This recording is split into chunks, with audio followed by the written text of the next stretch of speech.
Welcome to the Creative Tools Podcast. My name is Ashay, and I'm immensely passionate about using technology for creativity.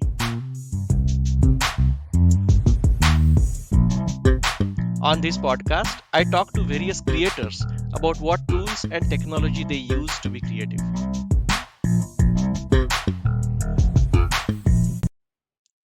My guest today is David Poznic.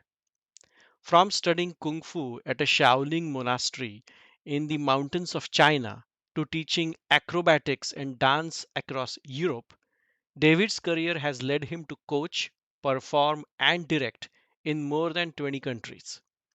David worked as director of Havik Circus in the Dominican Republic, performed acrobatics in an 80-city North American tour with Cirque Dreams, and spent 2 years as circus coach and personal trainer to Bollywood movie star Amir Khan. David coaches clients around the world and is preparing to release his new bodyweight fitness app. Hey, David, thanks a lot for visiting my podcast. My pleasure. Thanks for having me. So let's dive right in. My first question is, what do you create? So I create many things. I think today the most appropriate would be to talk about my work in the realm of fitness and movement. So I have a YouTube channel and an Instagram channel for fitness that is heavily influenced by my 20 years traveling the world doing dance, acrobatics, and martial arts. So kind of non-traditional, functional, largely body weight fitness, though I also do work with weights. And so I create content for my channels on Instagram and YouTube. And I'm also in the final step of finishing up creating a body weight training app for fitness at home. Oh, great.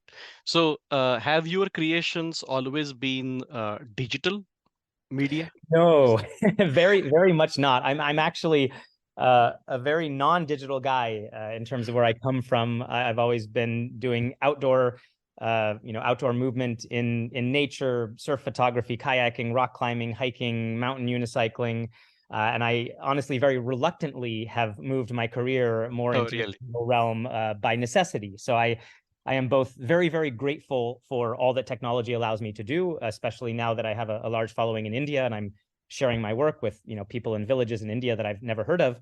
And also admittedly a bit reluctant and also very intentional in the way that I interact with technology, because I think it allows us tools that we never could have imagined. And it also has, I think, some inherent dangers and traps that we need to be aware of if we want to interact with it in a healthy way.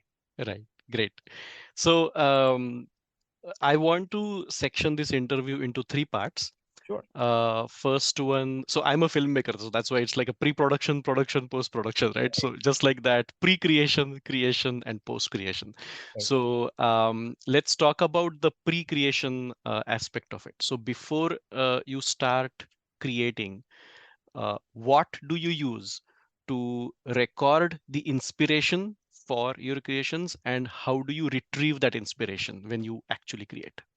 Sure. So most of my very beginning of my process doesn't include a lot of technology aside from perhaps playing music.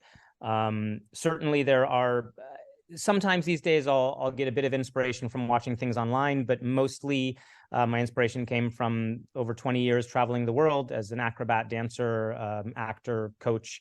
And so most of my inspiration comes from being in the space with other people, from studying dance in Austria in a conservatory, of studying Kung Fu in China, going to Brazil to learn capoeira on the beach of an island. So it's really face-to-face is where the real origins of my work come from. But then, of course, in the way that I create, there is that process of taking that and integrating it into something I would want to present on camera. And so for that, the main tool I use is simply filming myself. Okay. So I have both in my education, when I'm training myself or being trained, if I'm learning or building new material for dance or acrobatics or whatnot, also when I'm teaching, also when I'm deciding what I want to share with my audience, I do record a lot of my sessions. And most often when I am recording for myself, I'm just using my iPhone. I have a iPhone 10s, so it's a few years old now. And that's mostly what I use just for the simplicity and the speed of being able to just watch something, check it out. Sometimes I will pull out my actual camera. I'm also a professional photographer, so I have a Sony A7 III that I use with a Sony 24-105 f4 lens. And I will often actually pull that out even when I'm only recording for myself, simply because the quality of the image is so much better. And I have aphantasia. I'm not visual at all. I don't imagine anything visual in my head. If I close my eyes, I don't know what my wife or daughter look like. If I close my eyes, I forget what your face looks like instantly. So visual recollection is very important to me. And so my camera and my Lightroom catalog, my photography catalog and videos serve a very important purpose in my life in terms of allowing me to remember my own life, my own experiences, as well as my own work. And so I heavily document my own work through video. Okay. In order to be able to access it, remember it, come back and check things out. So either with the iPhone or with my camera. So recording, I understood, because you would record yourself, let's say, with your phone, or you would keep a catalog of your pictures. But then how do you retrieve it? Like, how do you remember you have taken this photo or you have recorded Sure. your... Great question. Yeah, so I'm admittedly a little bit worse in the last few years. I have a 4-year-old daughter, and COVID made my entire career disappear overnight, and I rebuilt a whole new career. In fact, all the work I'm doing fitness online, I had started right before COVID came as kind of a side project. I was just like, I trained Amir Khan, the Bollywood actor, in India for 2 years, and I had taken a break from my artistic career as a performer and director and teacher in movement arts to train Amir for 2 years. And when I was done, everybody in India said, you have to push this. You have to do a fitness channel. And I said, hell no, I'm done. I'm going back to the arts. And all these years later, I sat with how much I had learned and created for these 2 years of training this Bollywood movie star, and decided it was time to share more of that. And so I started a YouTube channel just as a kind of a side project. And then suddenly COVID made all of my classes and performances and coaching disappear. And so I dove right on into that. So the last few years, I've been a little bit less organized, but I have a very neurotically organized Lightroom catalog for my photography. So I have, photos going literally from my birth until now. I've scanned in my childhood photos. I have everything organized by year. Inside of each year, I have, subfolders with different events so that I can easily find things. I am still in the process of using the faces feature inside of Lightroom to catalog my however many tens of thousands of photos to more easily find things with tags and photos. And when it comes to my videos, I also keep everything just organized in folders. But I just have kind of my own system where I have my main folder for my movies, and then I have it broken down into art, movement, work, family, trips. And then within my art folder, I have circus, dance, video art, et cetera. And then within circus, I have sear wheel, juggling, handstands. And so I basically just have a very simple but robust system of just categorizing through folders that really works for the way that I think. So I'll regularly go back and watch them just for fun. So the folder structure that you just mentioned for your videos, since you record yourself on your iPhone, do you have this folder structure in the Photos app of the iPhone? No, I can't stand the Photos app in the iPhone. I do everything on my laptop. I don't like using my phone if I don't have to. Okay. I find it just as addictive as everyone else. I also, as I'm in the fitness world, but really my specialty is movement and what we might call posture, or the way we use our bodies. And I believe that the phone is probably the single most toxic thing that exists in modern society, not just for our brains, but also for our bodies and the way we hold our shoulders and head. That the hunching the shoulders forward and up and sticking the head forward to try to stare at our phone. So I very consciously try to avoid using my phone whenever I can. And also, because I'm not visual in my head and I rely on the visual in front of me, I prefer having a nice big screen. In fact, I'll often work in my home office simply to have my larger monitor, because the more information I can see in the visual, the stronger the experience is for me. So I try to avoid, I use my phone for capturing. I have what I need on there to be able to show somebody when I'm around town. But I really use my laptop as my home base for all of my technology. So then do you transfer your videos from phone to your laptop? I do. These days I just airdrop everything. I'll AirDrop everything. videos, Okay. airdrop, delete them off the phone instantly, and keep everything organized on the computer. And then on your computer, then you do you only use like the Explorer or Finder to make these Yeah, I folders? just use Finder on my Mac for Okay. photos. So I just have a folder that says videos, and everything is organized within there. Um, and then I use Final Cut Pro for my editing. So then I pull things in and out of there. But because I used to, when I had more time, when I was a young single artist traveling the world, I was pretty committed to every single thing that I filmed. I quickly pulled into Final Cut. Back then it was Final Cut Express. Yeah. And I have this belief that artists are not valued in our society as much as they could be, but I don't blame that on society. I think it's twofold. I think it comes partly from society not taking art seriously. I think it also comes from artists not treating what they do seriously. And so Hmm. when I was in graduate school getting my MFA back in 2005, 6, 15, more than 15 years ago. Wow. I got into the practice of, if I filmed myself juggling, I would finish it, put it on my computer, drop it into Final Cut, change the, quick color adjustment and light, fade in, fade out, put a title and a date, Hmm. with the idea that art needs to matter. And if I want a juggling session to matter, then I don't just film it and stick it in a folder and never look at it again. I treat it with the same Yeah. respect and the same professionalism that I would if I was a writer or a lawyer or a doctor, where you wouldn't just write down a doctor's note and throw it in your drawer.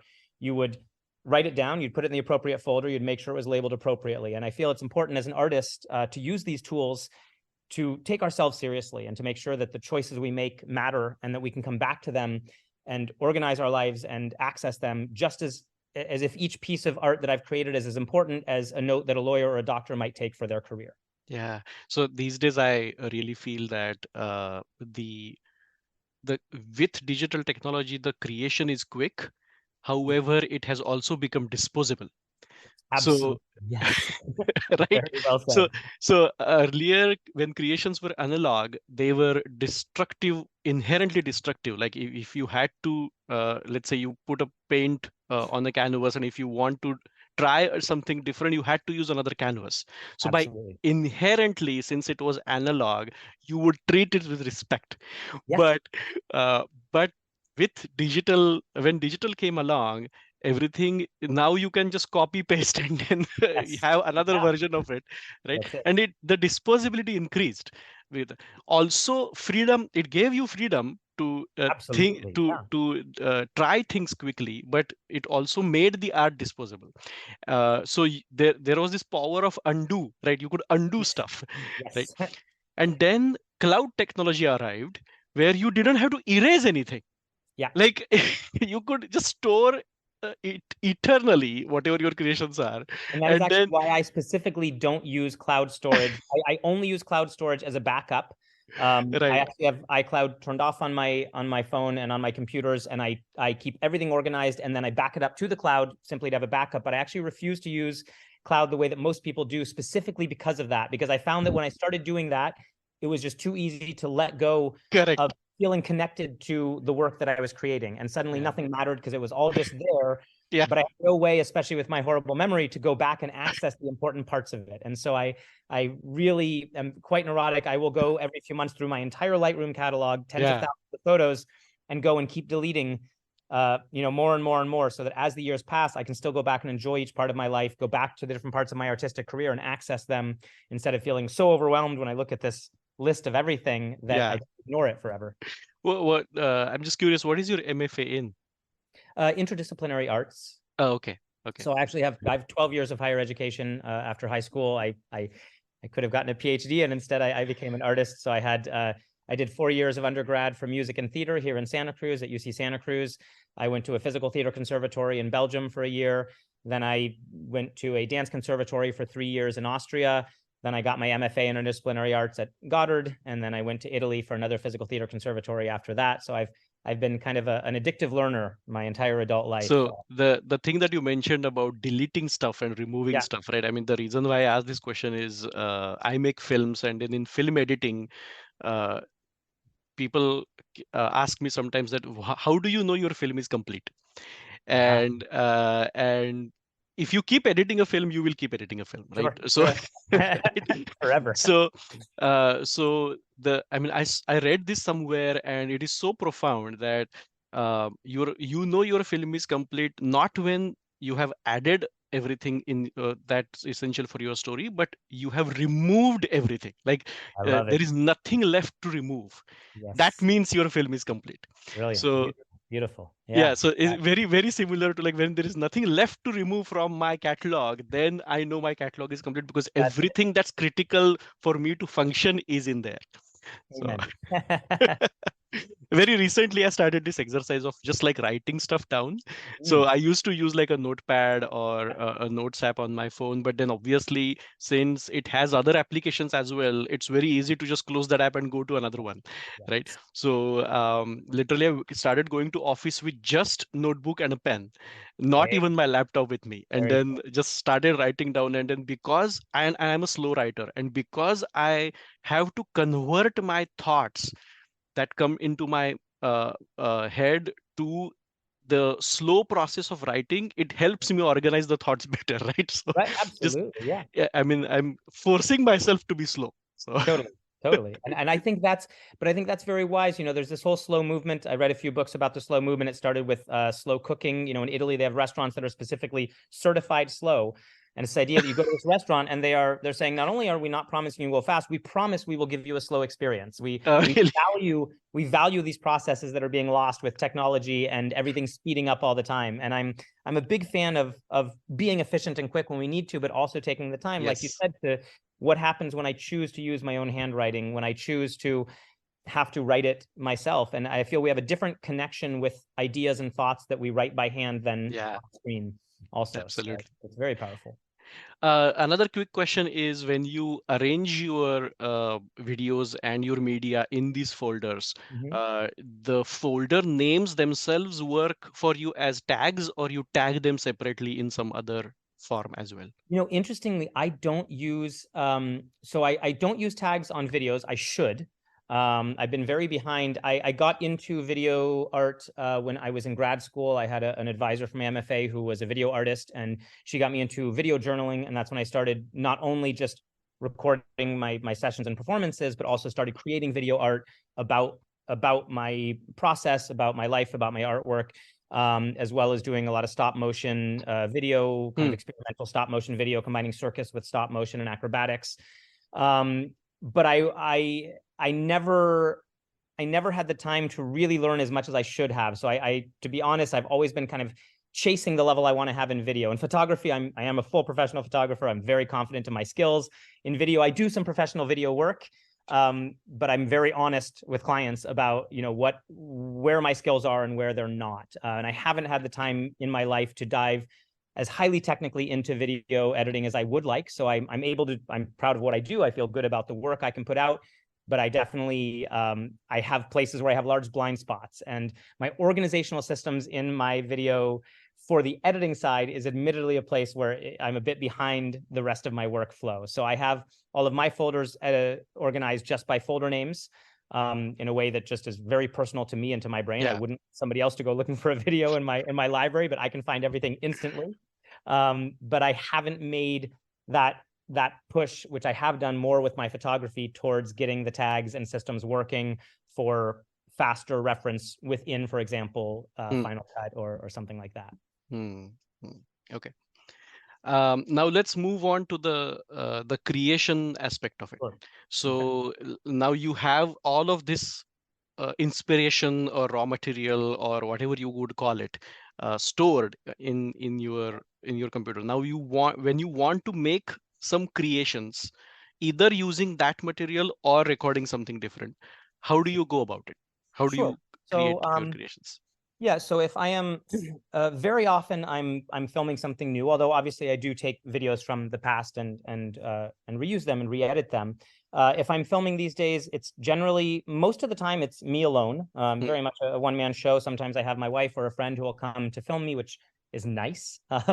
But you know, I was a professional acrobat touring the world for 15 years, and so I got very used to being alone on the road and having to film at, you know, 2 o'clock in the morning when I was juggling next to some castle under a street light, and I always had my gear with me.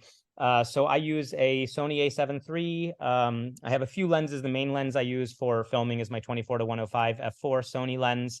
I have a Manfrotto tripod as well as a Gorilla Pod for connecting my camera to whatever I need to, or having it down on the ground. And I do all of my recording with that. So with that camera, that's my main for all of my current recording. And then I take that footage, whether it's new footage or if I'm, taking old videos to build something out of them. For example, I'll sometimes on Instagram show some of my old circus work. So I'll have something that had been filmed years ago that's in my library. And then I do all of my editing within Final Cut Pro. So I pull everything into Final Cut Pro. I do all of my editing there. And that's my main flow for my video work, which is for fitness. Most of my work is in video, although I can sometimes pull images from Lightroom. So let me ask you another question. So when I make films, it's like a two-step process for me for creations. So first is building a prototype or pre-visualizing the film in my head. So how I do it is I maybe do like a storyboard, do some sketching, and while I am building this prototype by hand, the actual film is getting built in my head way before it appears in front of my eyes, right? And then what happens is then I record media against it. And then when the process of shaping the prototype is basically uncovering from the mess that I have created, Sure. uncovering the actual creation that I have been seeing in my head when I started building the prototype. So do you do something like that, like pre-visualizing your videos So I somehow? do the exact opposite. Okay. I'm on the exact opposite of the spectrums. As I mentioned, I have this, we can call it a neurological condition called aphantasia, which means when I say I don't see anything in my head, I mean quite literally, I can see somebody who I saw yesterday and spent 5 hours with today, and I don't recognize them most of the time. Okay. So I don't see anything in my head. I've been working on it for 20 years, and I can start to get little tiny glimpses sometimes, but it's quite drastic. I have no sense of direction, etc. So because of this, I've developed a very strong relationship with recording technologies because I don't have it inside of my head. So I'm actually not able to create something in my head before. Okay. So for me, it would be more like, for example, I can talk about a thing I'm working on for Instagram right now, which is a few nights ago after my session, I train a lot of Indian clients in the evening here in California on Zoom. So it's quite late at night in my living room. And often after a weightlifting session with a client, I'll do some dancing and movement in my living room. I found I got into a flow of something I liked. As it started to work, I said, oh, okay, this is worth filming so that I can see how it looks. So then I get out my camera and I film it. And then I watched it and I said, oh, this is great material. I'm really excited about this. But the video didn't turn out right. I watched the video. I say, oh, also I can see at this part, felt really good, but it doesn't read on camera, so it wouldn't be worth including this part. So then I need to re-record.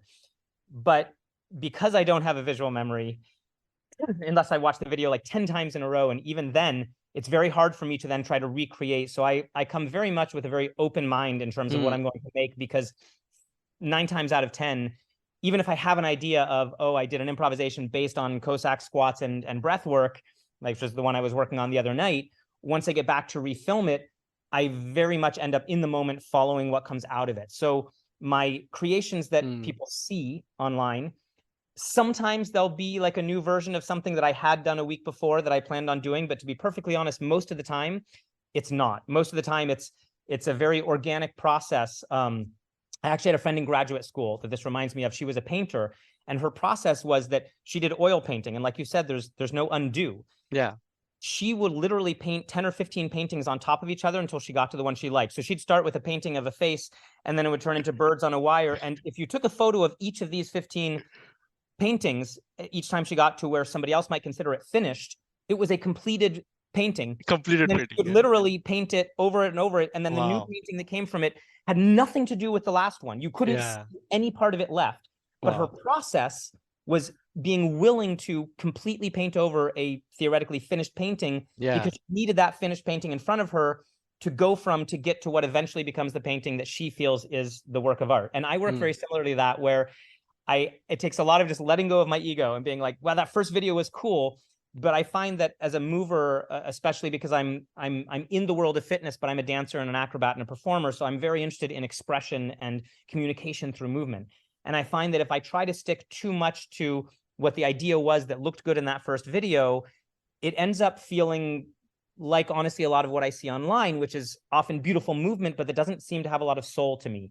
And my goal as a creator, even in the fitness realm, is as much as possible to make videos and work that touches me somehow emotionally, where it's not just about the movement, it's about the quality of the movement, it's about the breath, it's about the expression that happens. And I find that for me, it's only possible to do that if I let go of that desire to hold on to what I thought I was doing. And instead, I use that as the first step inspiration, and I see where it guides me, and I follow the flow in the moment. So it could be then you would bring your footage to the timeline and then you storyboard right then and there. You don't necessarily storyboard or think about what you are going to edit well before. I almost never, unless I'm making an educational video, I almost never storyboard. Okay. I really generally come from what is there and I create with it. When I'm doing educational videos, I will, most often what I'll do, let's say, if I'm making a video about body weight squats, I will first just improvise a video of me just talking into the camera, what I think it should be. Then I will take that, I will, write down, transcribe all of the words, and then I will rewrite it all. And then, because I really like to make videos that are very clear and instructional, I will, in the script that I have, I will then go and, create all the shots, writing down all the shots. Okay, here I'm going to need a close up on the hand because I'm talking about the hands. Yeah. Here I'm going to need the top angle so you can see the position of the spine. And then I will go and specifically film those very shots and then film the speaking part, and then I'll edit them together. So for technical instructional videos, I do storyboard. I start with improvisation, then I take notes, then I create. For the more artistic ones where I'm, showing myself doing movements somewhere, it's much more kind of an artistic flow editing style where I bring in whatever I have, I see what it becomes, I pick music, I generally will pre-edit all of it, then pick music that works, then re-edit a little bit to make it better with the music, etc. So then, okay, so I understood your process for creating one video, but then how do you go from one video to the next one to the next one? I mean, do you have like any connections between the videos? Like, This is a great question. So I'm, yes and no. Less than I should. Excuse me. Less than I should is the honest answer. And I am getting better at that now. It's interesting because there's this thing in the online world now where everybody's supposed to have a style. And I understand the idea. When I first joined Instagram, I was very offended by this idea that because I'm a surf photographer, if I create my surf photography page, I can only show surf photos. Nobody will ever look again. And my surf photos are all supposed to look the same. You hear this constantly. If you want to succeed on Instagram, you have to have a look. They come for that look. And I respect that if that's the way, I have some people I follow in photography or video where they have a very particular style, and I love it. And I do come to see that style. So I respect that exists. But I do feel that we're so based on creating art to fit the algorithm instead of to express who we are, that we give up the variety of ways that we can express ourselves. And so most of the time I do have a style that comes simply because I have my own preferences. I also have certain plugins I use for titles and things that, leads me to a certain similarity in style. But I really do generally try to let each video or photo be its own project and have its own soul. I mean, in fact, it's one of the things I tell my clients when I'm doing professional photography work is I tell them, like, I want you to know I will edit every single photo, even if I'm delivering 250 photos to a client, every single one is individually edited. And I will sometimes be like, oh, this looks like something I've done before, and pull over a preset as a starting point. But I've never given one photo to a client where there hasn't been something I've adjusted. Not one single photo, even 5 in a sequence of the same shot, I'll almost always make some tiny adjustment because at the moment something moved, a shadow changed, and that requires a little difference. So I really do love, almost as a philosophical, like political choice, I will treat each one as its own work of art. That said, I do need to increase right now my output. And so I am working on, I do now start to have a set of fonts that I use regularly as opposed to looking for a new font for each video. And up until now, I've very often been like, well, what font does this video need? I don't want to have the same font as the other video because this one I filmed on a foggy morning at the beach. Yesterday was on the roof of my house. The day before was in a studio. I don't want the same font because that font doesn't match the energy of the way I'm moving and the background. But I am now starting to have kind of collections of fonts, collections of titles that I'm using more regularly, not because I want to have a standard look online. I actually specifically don't, but simply because I don't want to spend as much time in front of a computer as I am. And so in order to speed up my own workflow, I am trying to get better about streamlining certain aspects where I feel it doesn't take away from the individual quality of a video, but it does allow me to more quickly work. No, but I still have the same question that okay, Okay. you created one video. Yeah. How do you decide, okay, you want to create another video of on some different topic or on some different, I mean, are your videos connected to each other by a particular thread at all? I see Or what you mean. I'm not asking about Yeah, style, I'm asking about the right. content of I the video. understand. Excuse me. Sure. I have kind of buckets. And so I have, for example, on Instagram, I do talking videos. And so I have a friend who comes down from Berkeley to visit. And when she comes, we'll always go on a hike in the forest and to the beach, and we'll find a few spots and film some talking videos. So I regularly create talking videos, which are based on questions that people ask me or things that come up with clients. So that's kind of one bucket. Then I have, technical videos where I do, from my app, because I have the app coming out, I have 250 videos already filmed. So for example, I'll take those videos, and inside of the app, there's the coach tips and written instructions, and that doesn't work so well on Instagram. So I'll take the movement video from Instagram, from my app, and I'll bring it in to Final Cut, and I'll add arrows and instructions inside of the video, so it's very accessible through Instagram. So I have kind of that bucket of work from my app. Then I have another bucket, which is improvisation. I do a lot of work on just moving in a way that does include fitness, but that is, that is still very freestyle and expressive. And so I consider that kind of a bucket of, and I'll look at my Instagram and be like, oh, I haven't shown an improvisation for a week or two. Let's make sure that people aren't just seeing push-ups, that they also see that you can move without doing a set thing. So I do have these categories that I try to make sure that often enough I come back to one of those categories, Okay. to make sure that I have enough education, enough kind of, oh, that looks cool, because it's nice to inspire people, enough motivational information, instruction, etc. Do you have a schedule to go through these categories at all? I don't. I keep on being told that I should do that, and I agree that I should. But this is part of the peril of having 4 different careers, all of which I'm very passionate about. Yeah. Now let's go to the post creation aspect. I think this is where probably your most interaction with technology will appear. How do you release, distribute, and market your content? So yeah, here, admittedly, this is where I should be using more technology, and I'm right now in the process of doing so. So I share videos on YouTube and Instagram primarily, and so I post. I perhaps to my own demise, I do post each post individually. I don't use schedulers. I write every single caption myself. I respond to every comment and every question I've ever gotten since the first day myself personally. I treat every question that comes in as if it was a personal client of mine. So I just post directly onto Instagram from my phone, and onto YouTube from my laptop. So wait. So let me ask you this question. I understand you post every single post yourself or every single video yourself. Is it out of necessity or by choice?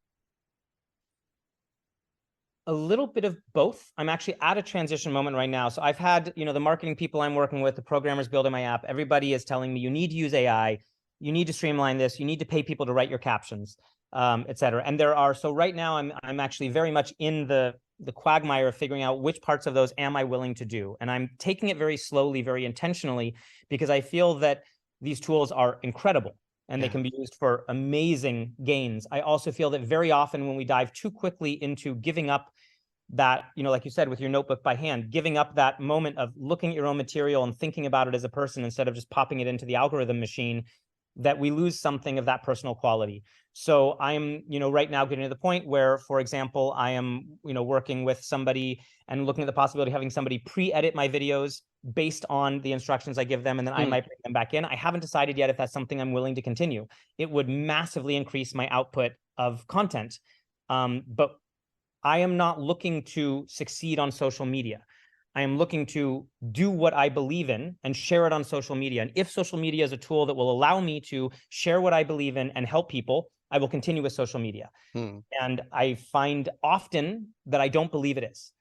That I actually would rather not be using social media at all if I could avoid it. I like YouTube, for example, a lot more than Instagram, because I feel the values of YouTube are much healthier than the values of Instagram, and they'll tell you that themselves. YouTube itself will write to creators and say, don't try to make a video every day. And Instagram will say, if you don't post 3 things a day, we will not show your work to anyone.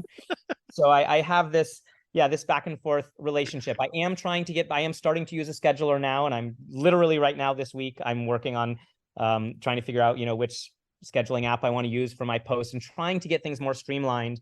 But I am admittedly a bit of a Luddite and a bit hesitant because I feel it is so easy to just slide right down that slippery slope. And the next thing you know, you have a computer speaking for you. People write, I've had many times where I respond with like, paragraphs of information to a simple question from somebody in a village in Rajasthan. And I get this, very kind response, thank you so much. May I ask who it is who's responding? Who's actually written all this? Thank you so much for taking the time. And I say, this is David Poznic. This is not, and they say, oh my God. And that to me is what it's all about. I have, I have my friend, Anirban, I have friends all over India and all over the world, friend Asasios in Greece, who I've met through these personal interactions, through refusing to just hand it to somebody else in order to post more and please the algorithm and make more money. Obviously, at the same time, I'd rather be with my family and hiking in the forest and swimming in the ocean than spending 4 hours a day responding to comments on Instagram. So it's a delicate balance, and I'm working to find my way and working to see how I can use these tools, but I am very consciously choosing to go very slowly and very cautiously to not look back suddenly 3 years from now and say, that channel doesn't represent who I am and what I believe in anymore. I'm very cautious of that. It's important that if I say something on my channel, someone knows that it comes from me, that I believe it, and that I've expressed it in a way that is subtle and as clear as possible. Yeah, your passion is very contagious, by the way. I'm getting extremely excited about what you're trying to say. I wish we were meeting in person. Well, let's do it. I'd love to. So couple of questions, and then we'll have to end the interview. The first question is, what is the biggest challenge you face in your creation process? And when I say creation process, I mean right from getting the inspiration to maybe writing a comment to a person who has responded to your video. The entire end-to-end creation process. What's the biggest challenge you face? It's exactly what we were just talking about. It is that delicate tug of war between wanting to do everything exactly the way I believe in and not having the time to do so. That's the biggest challenge, is how do I create the amount of content I want without telling people that I'm a mover, but actually I'm in front of a screen 10 hours a day. And that's the biggest challenge I have, is that delicate balance. And another question is, how has actually, let me go to the last question first. What is your vision for your creations? Like, by looking at the tools and technology that you see around you right now, do you see yourself creating in a different manner in future? Oh, that's a great question. Yeah, I would like to be, it's kind of what we've been talking about. Yes, I would like to be creating higher quality work with more streamlining that doesn't take away from the individual voice. So that's really the direction I'm moving towards, is how do I stop doing things that actually aren't necessary, that don't take away from the quality of the work, so that I can create more. And I am trying to let go of a bit of my perfectionism on things that don't need 100 little details. Not every single video has to have a title and a fade in and a fade out and be color adjusted. Yeah. It's okay to sometimes post yourself doing something and move on with your day. So that's the direction I'm trying to go, is to clearly delineate, this needs my time, this doesn't, and make clear choices to give as much quality content as I can without losing that sense of personality. Yeah. It's just being honest with yourself, right? Like, it's that is the hardest part. Yeah, I mean, you just need to know who you are and make choices so that you yourself build your character in your own eyes. So but the challenge is that social media, especially with all this technology helping us, actually pushes us away from that, I feel. Yeah, so I know. It's very, we learn what the algorithm wants, and even subconsciously then I'm out hiking in the forest and I say, if I do something on that tree stump, it would look cool for Instagram. But actually, if I hadn't had Instagram in my head, I might have ended up crawling around on the forest floor. And that might have also looked good on Instagram, but it might not have. So the difficulty is not thinking that your life and your career are for Instagram. How do I want to move my body? How do I want to communicate? Correct. What do I want to say? And how can I use social media to do that, and not do that in order to succeed on social media? Correct. Thanks a lot, David, for your time. It was great talking with you. My pleasure. Thank you so much for having me. Thanks for tuning in. If you are a creator, I would love to talk with you. Please connect with me through my website or social media. See you in the next episode.